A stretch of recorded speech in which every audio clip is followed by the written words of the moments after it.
3年前我就做過一個烤排骨的視頻，超過74萬次觀看。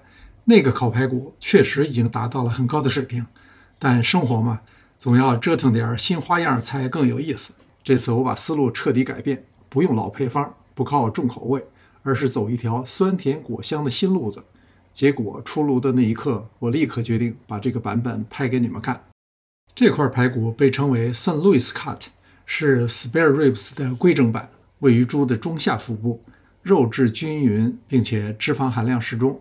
一般燒烤都會用這種排骨。用餐巾紙蘸乾表面的水分，然後先塗抹一層白酒，再撒適量的鹽，把排骨先醃一下。這個部位的排骨也叫肋排，靠上的部位就是 baby back ribs， 骨頭粗壯而且更彎，肉厚帶里筋，瘦肉多，適合照燒或香煎的做法。如果拿來做燒烤，口感不如肋排。抹匀以後，蓋上锡箔紙，靜置2個小時。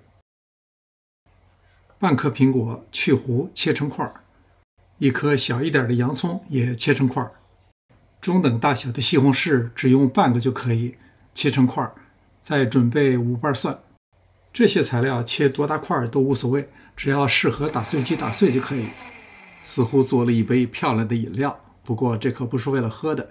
接下來要熬一下，加入1湯匙番茄醬，再倒入2湯匙醬油，1湯匙蜂蜜，拌匀以後再放到火上，用小火慢熬，而且要持續攪拌，防止糊底。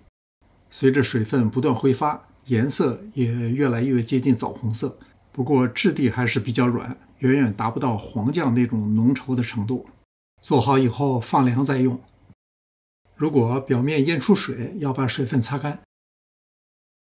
把醬料均勻地涂抹在上下兩面，四周也不要錯過。醬料不是一次都用完，要留出一部分，中間還要涂抹2次。接下来蓋好锡箔紙，不用等待，直接可以进烤箱了。烤箱預熱，華氏300度，烤1個半小時。1個半小時以後拿出來，刷一下醬料。如果醬料不足，只刷肉多的這一面也可以。抹匀以後放回烤箱，不用蓋锡箔紙，保持原來的溫度，再烤15分鐘。拿出來再刷一次醬料，烤箱升溫至400度，繼續烤15分鐘。